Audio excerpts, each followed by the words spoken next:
Pemirsa, senang sekali saya Andi Nur Rahmi Rabiul dapat kembali menjumpai Anda dalam program Unhas hari ini. Dalam beberapa menit ke depan, kami akan menyajikan berita-berita terpercaya hanya untuk Anda.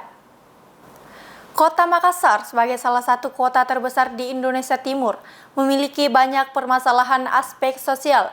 Salah satunya adalah tentang kehadiran anak jalanan yang menghadirkan kesenjangan sosial.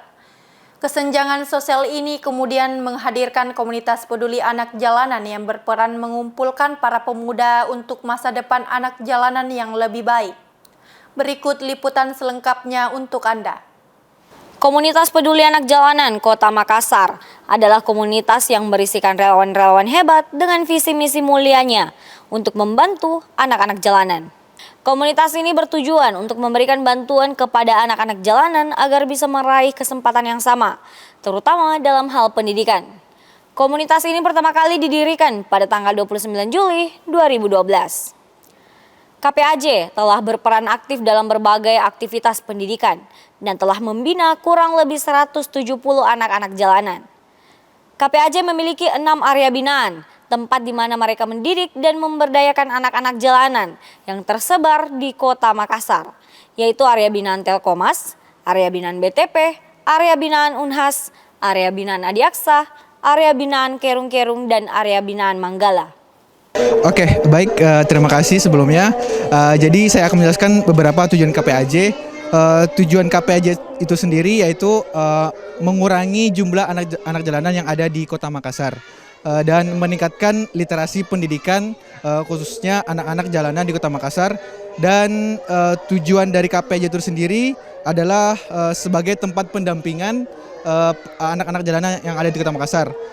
Yang kita ketahui anak-anak jalanan di Makassar ini memiliki jumlah yang sangat banyak dan tidak terkontrol, dan mungkin memang sebagaimana tugas dari pemerintah mengayomi anak-anak jalanan tersebut, tapi saya rasa peran pemerintah sendiri tidak cukup untuk mencakup semuanya.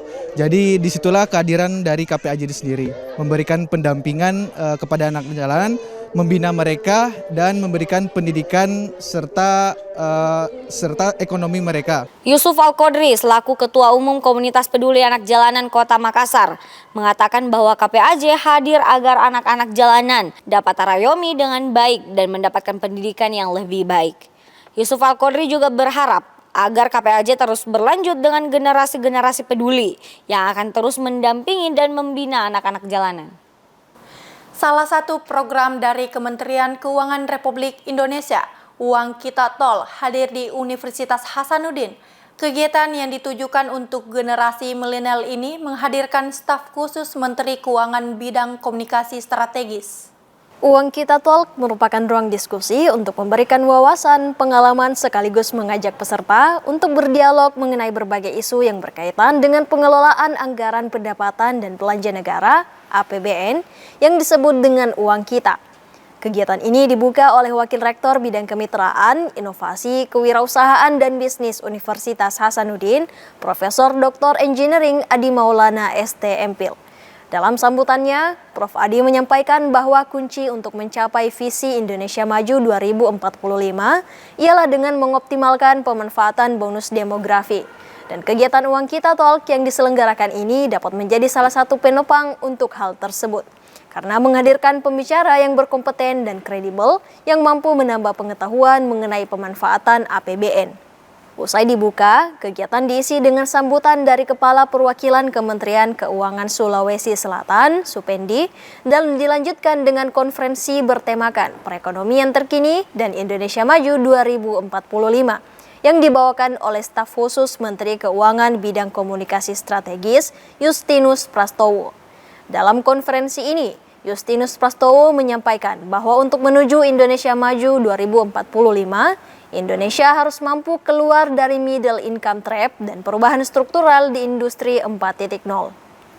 Usai membawakan materi dalam konferensi, Justinus Pranowo didampingi dengan Wakil Rektor Universitas Hasanuddin serta Kepala Perwakilan Kementerian Keuangan Sulawesi Selatan membuka sesi tanya jawab dengan beberapa pers, baik nasional maupun lokal yang meliput kegiatan tersebut. Program ini bertujuan untuk memberikan pemahaman, wawasan, serta kolaborasi aktif generasi muda dan sivitas akademika di Universitas Hasanuddin terkait dengan pengembangan kinerja APBN dalam mewujudkan visi Indonesia Maju 2045. Universitas Hasanuddin dengan puluhan ribu mahasiswa dari 17 fakultas yang ada menjadi representasi dari Indonesia bagian timur dan diharapkan dapat memberikan kontribusi terbaiknya dalam mewujudkan Indonesia Maju 2045. Sertifikasi penulis dan editor profesional yang diselenggarakan oleh Lembaga Penelitian dan Pengabdian Masyarakat LP2M Universitas Hasanuddin yang disertifikasi oleh Badan Nasional Sertifikasi Profesi BNSP bertempat di Unhas Hotel and Convention.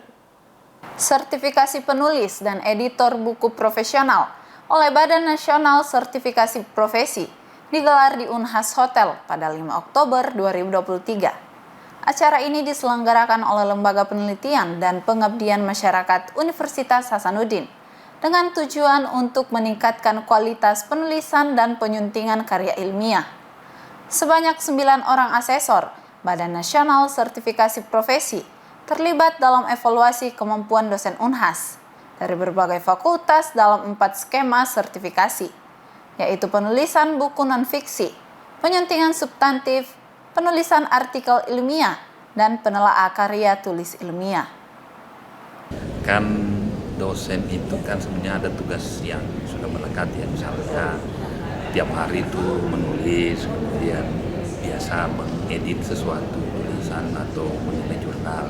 Tapi kan kebutuhan kita sekarang juga adalah sertifikasi itu penting untuk meyakinkan orang bahwa kita itu punya kompetensi yang sesuai dengan bidang yang kita tekuni, sehingga kita memfasilitasi dosen-dosen Unhas untuk mengikuti sertifikasi ini supaya itu menjadi bagian dari kerjaan sehari-hari dan bisa menjadi tugas yang sifatnya profesional, karena ini memang kita buat skema ini untuk mendukung dosen Indonesia menjadi profesional dalam bidang menulis buku, jurnal, kemudian artikel maupun menjadi penelaah.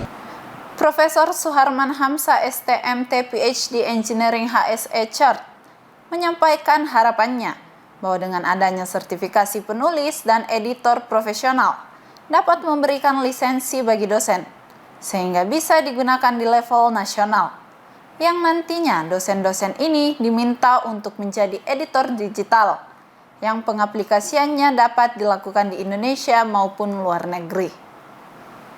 Ya, BNSP kan singkatan dari Badan Nasional Sertifikasi Profesi ya, lembaga independen yang dibentuk oleh pemerintah untuk mensertifikasi ya profesi-profesi yang ada. Nah, yang kita lakukan hari ini adalah sertifikasi profesi untuk penulis, dan kita tahu dosen salah satu tupoksinya adalah penelitian dan publikasi. Olehnya itu manfaatnya diharapkan dengan sertifikasi ini secara tidak langsung para dosen yang ikut pada hari ini bisa diakui oleh negara melalui sertifikat. Yeah. Profesor Insinyur Andi Dirpan STP MSI PhD menyampaikan 3 manfaat dari kegiatan ini, yaitu yang pertama menambah wawasan-wawasan dalam hal penulisan, memberikan output yaitu sertifikat, dan tentunya kompetensi ini sangat berkontribusi besar untuk indikator kinerja utama universitas. Mahasiswa Universitas Hasanuddin berbicara tentang pengalaman kultur shock terkait sistem laboratorium selama studi di Universitas Hasanuddin. Mereka memberikan pandangan unik tentang tantangan yang dihadapi dan cara mereka beradaptasi dengan perbedaan budaya dalam lingkungan laboratorium. Mahasiswa di Laboratorium Fakultas Ilmu Kelautan dan Perikanan Universitas Hasanuddin berbagi pengalaman mengenai kultur shock laboratorium yang dialami pada 5 Oktober 2023. Awal masuk di lab ini rasanya kayak excited emang, tapi kadang ada juga aturan-aturan di lab ini yang mungkin sulit untuk diterima, seperti kita tidak boleh menggunakan HP, sementara kita ketahui di HP itu kita bisa memperoleh banyak informasi. Jadi sebelum masuk lab ini kita memang harus mempersiapkan bahan-bahan yang untuk digunakan supaya di dalam lab ini kita tidak terlalu banyak ditegur oleh beberapa asisten oleh di lab ini. Kalau di lab sebelumnya itu saya pernah di lab mata kuliah umum di Fakultas MIPA. Di sana itu kita tidak boleh menggunakan celana, kita harus menggunakan rok.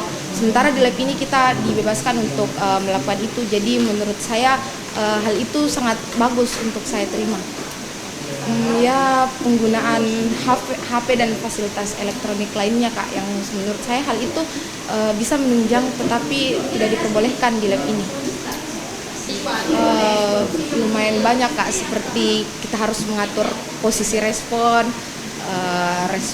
di sini itu pertanyaan-pertanyaan mengenai apa yang sebelumnya kita belum ketahui, respon pintu, respon keluar. Indri Ainur Kusmana mengungkapkan beberapa aspek menarik seputar pengalaman di lingkungan laboratorium yang baru, yang melibatkan peraturan, penggunaan perangkat elektronik, interaksi dengan lingkungan baru, dan metode pembelajaran.